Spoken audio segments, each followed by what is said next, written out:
What if I told you that the most common piece of advice for getting things done, just do your best, is actually, well, it's terrible advice? Today, we are diving into something called goal setting theory. It's built on a solid 35 years of research, and it totally flips that old advice on its head, giving us a real scientific blueprint for high performance. So let's just jump right in and tear down this idea we've all been told our entire lives. I mean, from parents, teachers, bosses, the message is always the same. Just do your best. It sounds so encouraging, right? But the research is crystal clear. It might just be one of the biggest things getting in the way of you actually doing your best. So here's our game plan. First, we're going to bust the do your best myth wide open. Then we'll get into the simple, super powerful idea that replaces it and see how it turns your brain into a literal goal-getting machine. We'll cover what makes these goals actually stick, and we'll wrap up with some really surprising payoffs that go way beyond just getting more done.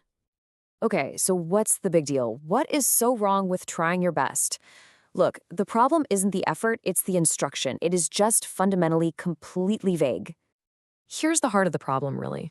A do your best goal doesn't have a finish line. You can't see it. I mean, what does best even mean? My best on a Monday morning is probably pretty different from my best on a Friday afternoon. It's a totally fuzzy concept. But now, look at the other side. A specific goal, like increase truckloads to 90% of the legal weight limit. That is a target. It's crystal clear. There's zero ambiguity. You either hit it or you don't. So, if do your best is out, what's in? Well, after all those decades of research, Edwin Locke and Gary Latham discovered a simple, incredibly powerful principle that just works. And here it is. It's almost shockingly straightforward, isn't it? The core finding is that there is a direct, linear relationship between how hard a goal is and how well people perform. To put it simply, harder goals make us perform better. We are energized by a real challenge, not some vague suggestion to try hard.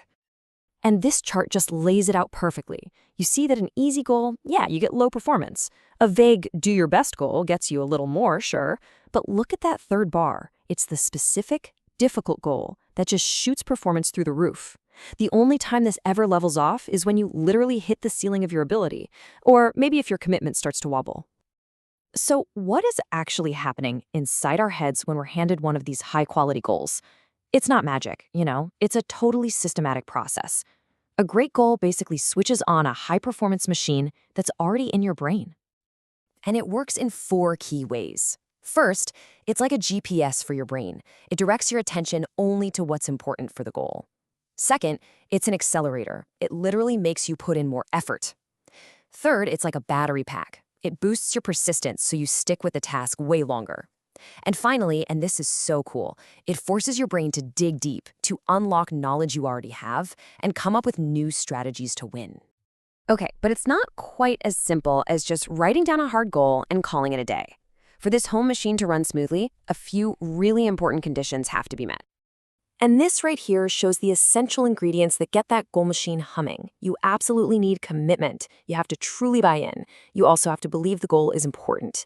Then there's self-efficacy. That's the belief that you actually can do it. You need feedback, too, so you can see how you're doing and adjust course. And finally, the complexity of the task itself matters. For really tricky, complex problems, sometimes a learning goal, like discover 3 new sales strategies, works even better than a pure performance target. So let's see how this all plays out in the real world, because this is where the theory leaves the lab and starts making a huge impact. And it also uncovers this fascinating little paradox about the relationship between success and, well, happiness. In one of the most famous studies in this whole field, a logging company saved $250,000 in just 9 months. And get this, they didn't buy any new trucks, they didn't hire new people. All they did was change how they set goals. So here's exactly how they did it.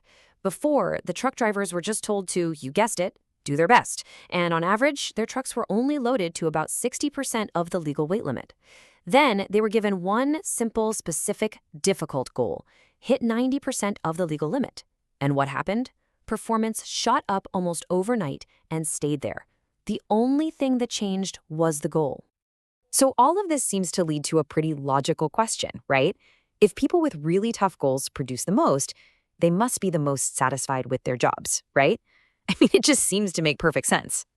But this is where the research shows us a really surprising twist. The link between being a top performer and being satisfied isn't quite what you'd think. And this quote from the researchers themselves just nails it.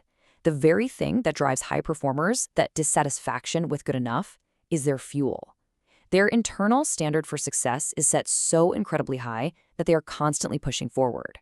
So, weirdly enough, in any given moment, they can actually be less satisfied than people who are performing at a lower level.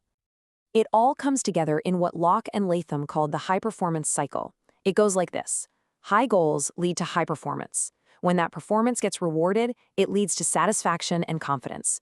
And that new confidence and satisfaction fuels, you guessed it, setting even higher goals in the future. So the key insight here is huge. Satisfaction doesn't cause great performance. It's the result of it. So, after 35 years of research, the big takeaway is this. Stop telling yourself and everyone else to just do your best. Instead, take the time to actually define what your best looks like. The real question isn't whether you can perform better. It's what specific, difficult goal are you going to set to finally unleash that performance?